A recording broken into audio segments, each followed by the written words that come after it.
Olá, alunos! Vamos agora falar um pouquinho sobre o sistema músculo-esquelético.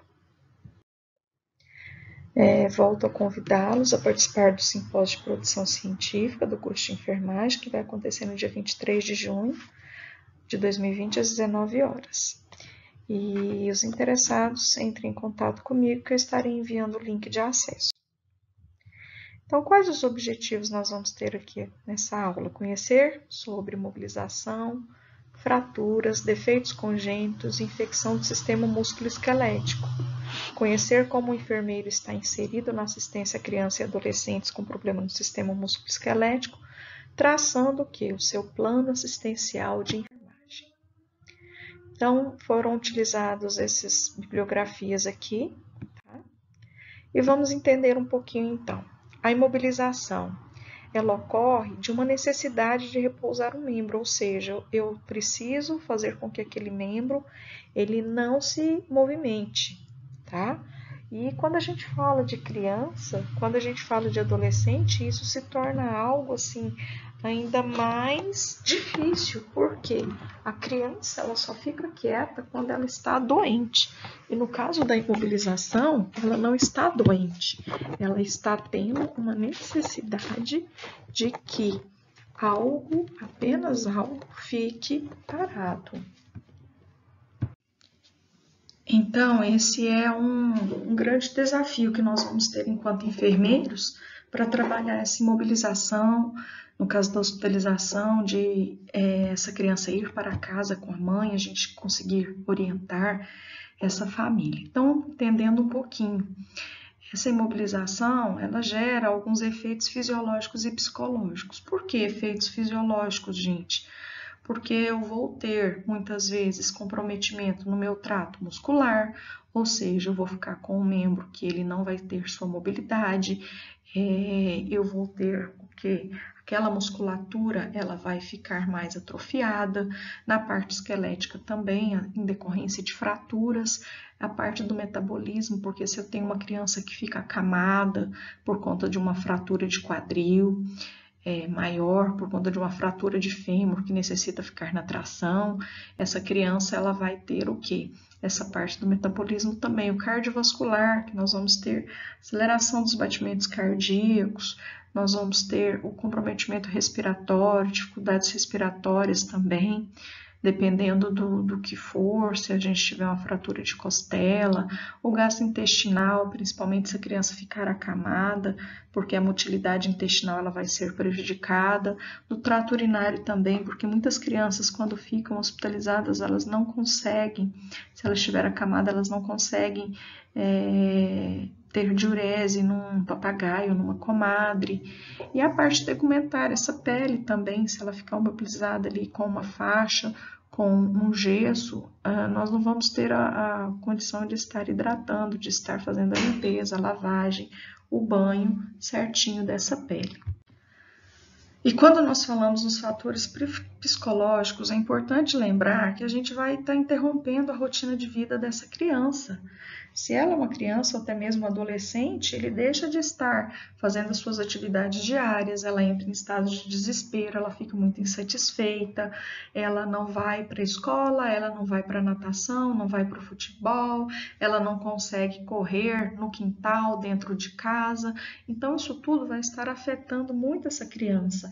Ela às vezes não consegue ir no banheiro sozinho. Esse adolescente, então, imagina um adolescente que precisa de ajuda para o banho. Isso é uma questão extremamente delicada. Então, a imobilização, nós temos aqui no caso a entorse. A entorse, ela é o que? Ela é uma distensão. Ela é uma distensão, uma laceração músculo-tendinosa. Então, vai estar envolvendo tanto a parte de músculo quanto de tendão.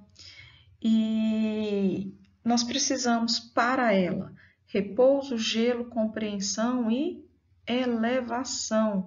E precisamos também de gelo, compreensão, elevação e suporte. Então, a gente brinca que tem essas siglazinhas que vão estar ajudando para o tratamento. Então, repouso de criança, de adolescente, é difícil. A colocação do gelo, a gente já tem o quê? uma aceitação melhor, tá?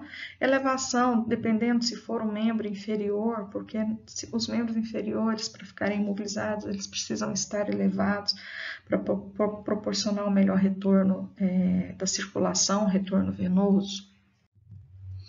No caso das fraturas, elas já são lesões aonde? Na parte de estrutura óssea. O osso sofreu uma tensão, seja uma queda, uma pancada, um acidente automobilístico.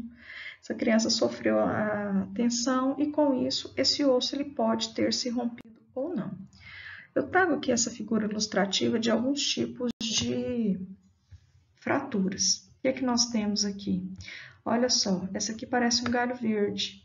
Por isso que ela chama galho verde. Ela quase se rompe totalmente. Aqui eu já tenho a transversa. A transversa, ou seja, ela partiu transversalmente, houve a separação desse osso. Essa espiralada, gente, ela fica parecendo uma espiral quando ela é feita, tá? A oblíqua, aqui também o desenho consegue demonstrar bem. A comunitiva, gente, essa aqui é muito ruim, porque ficam vários fragmentos, olha só. A parte óssea, ela realmente ela é fragmentada. E é impactada, essa fratura que ela fica aqui, ó. Ela está lá dentro, ela existe, mas se a criança ou adolescente ele não for submetido a um repouso, vai se romper. Esse osso, ele realmente vai quebrar, ele vai se separar, tá? Esses aqui são alguns tipos de fratura. Temos aqui a imobilização de crianças. Por que eu trouxe essa figura? Para demonstrar para vocês como é complicado a gente estar lidando disso com a criança e o adolescente. A figura dessa menininha. Imagina essa menininha aqui, tendo que ficar quietinha. Olha só, essa menininha aqui, tendo que ficar bem quietinha. Gente, é um transtorno. Observem que ela está aqui, ó, com uma imobilização que está na perninha, uma separação aqui da perna, tá? E tanto o membro inferior direito quanto esquerdo está com gesso. Esses coloridos, rosa e verde, são gessos. E aqui nós temos aqui o exemplo de perna, ó. Temos aqui um exemplo de gesso curto. Aqui também, para o pezinho torto congênito, a imobilização dos membros inferiores, aqui um gesso completo. Então, esse daqui, gente, ele é um tipo de gesso que incomoda bastante, porque ele vai prejudicar as eliminações, o braço também, tá? Então, nós temos esses tipos aqui que podem ser fatores de difícil controle para nós. Temos ainda a questão da tração. Aqui na tração, a tração é utilizada, gente, quando a gente tem uma lesão grave, que permite o quê? Uma instabilidade fisiológica, ela vai permitir um alinhamento dos fragmentos ósseos. Por exemplo, nessa segunda figura, eu tenho uma fratura de fêmur. Então, primeiramente, se tiver acontecido, como no caso anterior, onde separou o osso, a gente tem que puxar primeiro, ou seja, tracionar, para depois o médico fazer a cirurgia. E aqui também, ó, uma lesão de cervical, esse é um tipo de uma tração que a gente faz para lesão de cervical, dessa menininha e desse outro menininho aqui, tá? Aqui o exemplo da tração no adolescente. A tração ela é colocada aqui, gente, na tíbia, e observe que ela tem uma roldana e ela tem um peso aqui embaixo. Esse peso é que vai tracionar. E aqui tem o suporte, todo esse suporte. Então, esse suporte vai ficar embaixo do bumbum da criança ou do adolescente. Ele não tem como se levantar, o banho tem que ser no leito. Então, isso tudo é extremamente desgastante para nós como equipe de saúde, tá?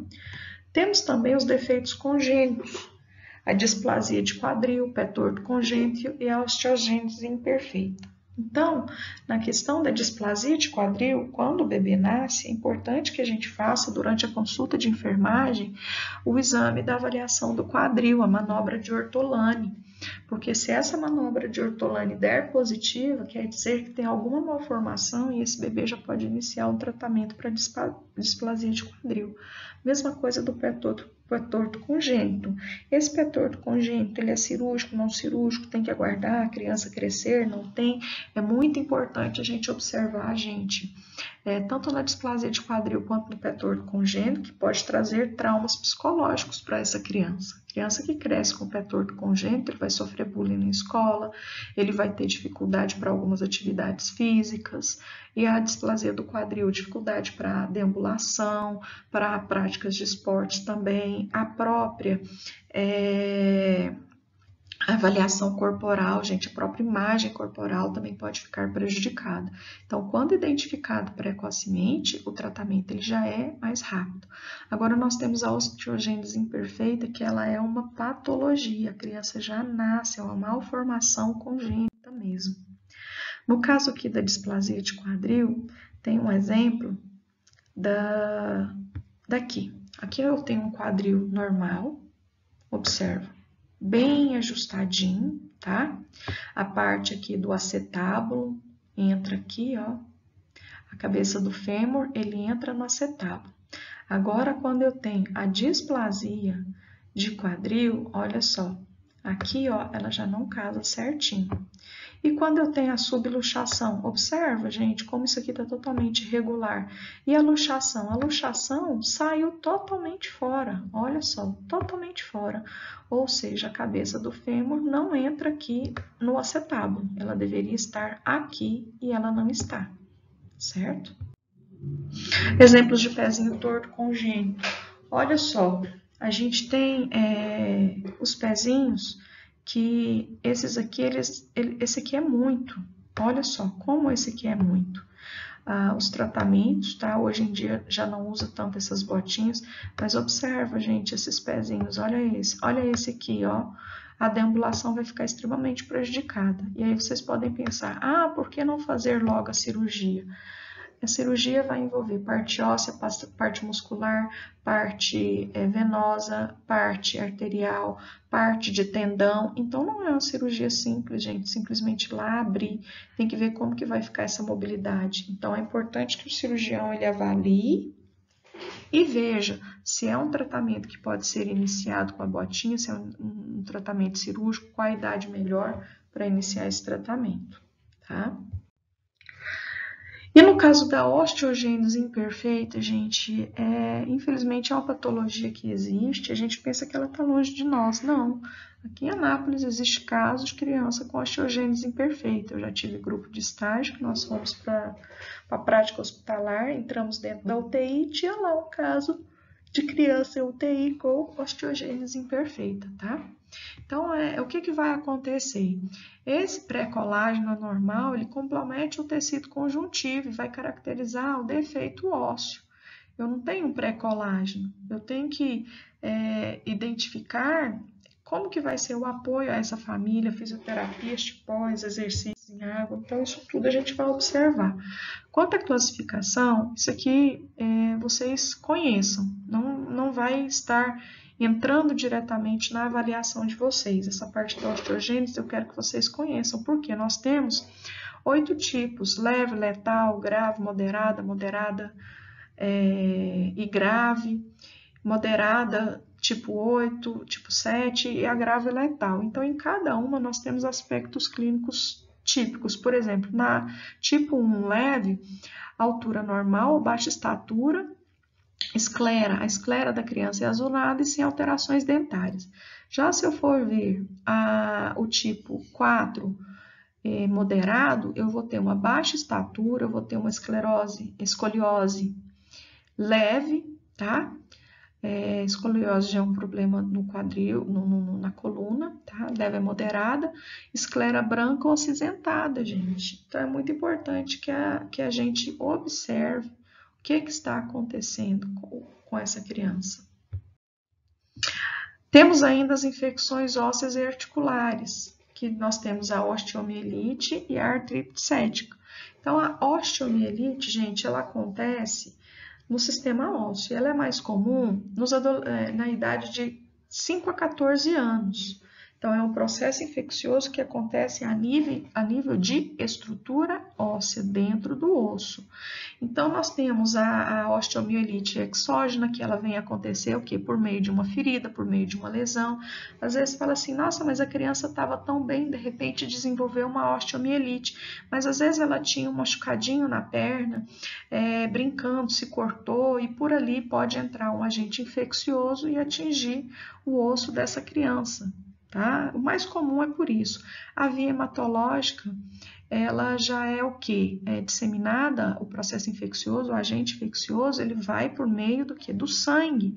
E ele pode ser por quê? Por focos de furúnculos, o impetigo, que é uma infecção de pele também, que geralmente é bacteriana, aí a gente pode estar desenvolvendo a osteomielite se ele não for tratado adequadamente. As queimaduras também podem levar a uma osteomielite. Infecções respiratórias como faringite, amigdalite, pneumonias também podem levar. Pielonefrites, que são infecções renais. A otite, infecção da pavilhão auditiva, até mesmo as amigdalites, como eu falei das afecções respiratórias. E temos a artrite séptica, gente, que essa já vai ser uma infecção aonde? A nível de articulação. Então, muito comum acontecer pelo Staphylococcus aureus, Streptococcus do grupo A, Haemophilus influenza, tá? E vai ter o comprometimento do quê? Do líquido articular. Na articulação, por exemplo, da mão, do cotovelo, do próprio joelho. Na criança, muito comum acontecer na articulação do próprio joelho. Tratamento cirúrgico e também antibiótico terapia, tá? Deixa eu voltar aqui um pouquinho, deixa eu falar um pouquinho mais. Vou falar um pouquinho mais sobre a artrite séptica. A artrite séptica, gente, nós temos o quê? A infecção, ela geralmente vai ser hematogênica. Eu tenho ou então por alguma outra patologia, a criança apresentou uma outra patologia respiratória, pode estar desenvolvendo, ou essa criança teve uma lesão também ali, ela estava correndo, bateu esse joelho inflamou, infeccionou, e aí ele vem a desenvolver essa artrite séptica. São casos onde as crianças, tanto na artrite quanto na osteomielite, essas crianças precisam estar no período latente da doença, em quartos separados, porque pode estar passando, né? Contaminando outras crianças, então o ideal é que na fase latente mesmo ele esteja mais isolado, passou aquele período, ele já pode ficar em contato a outras crianças. Para a artrite séptica, gente, muitas vezes são necessários medicamentos injetados dentro da articulação, seja do joelho, do quadril, seja do punho, do pulso. Esse medicamento é um antibiótico que vai ser injetado. Nós vamos ter essas aplicações, os corticoides também são bastante indicados, e como enfermagem nós precisamos ter o quê? Nós precisamos ter os cuidados referentes a essa patologia. Repouso no leito, curativos, porque a criança ela vai necessitar de curativos quando ela está com essa artrite. Vamos ver a drenagem que está saindo, como está saindo essa secreção. O médico pode abrir, fazer uma lavagem. Essa criança vai ficar com um dreno Penrose, esse dreno Penrose produtivo. Lembrando que os curativos de dreno eles não devem ser oclusivos, eles devem ser semi-oclusivos, porque se o curativo molhou, sujou de secreção, é necessário que seja trocado. Então, às vezes, tem prescrição de 3 em 3 horas o curativo, só que o curativo com meia hora molhou, nós precisamos fazer a substituição. Então, durante o nosso plano de enfermagem, nós temos que ter cuidados referentes aos curativos, a troca sempre que necessário, tá? Você pode deixar um horário pré-estabelecido, mas com a ressalva de trocas sempre que necessário também. Vamos ter cuidado com a administração dos medicamentos, isso tanto para a osteomielite quanto para a artrite séptica, nos horários corretos, para que o tratamento seja efetivo. A deambulação ela só pode ser liberada após orientação médica, então repouso no leito, às vezes auxílio de um andador, às vezes auxílio de uma moleta, se for o caso de uma osteomielite de membros inferiores ou de uma artrite séptica de membros inferiores também. A elevação dos membros é importante no caso dos membros inferiores, no caso de membro superior também, gente, não deixar o braço mesmo na cama para baixo, ou quando a criança estiver sentada ou em pé também, esse braço ele precisa estar mais elevado. Promover o retorno venoso, diminuir o edema e causar mais conforto. Muito importante que a família esteja inserida nesse processo de cuidado, porque na hospitalização, se a criança está imobilizada, nós vamos ter a mãe como cuidadora, ou a tia, ou a avó, e ela tem um papel fundamental para acalmar essa criança, para conscientizar, para explicar. E nós também vamos estar falando tanto com a criança, com o adolescente, que é muito difícil falar com o adolescente, sobre todas essas questões. Então, meninos, eu espero que vocês tenham compreendido e visto como as infecções, como as patologias do sistema musculoesquelético podem acontecer e como nós, profissionais de enfermagem, podemos estar lidando com toda essa situação. Um abraço para vocês.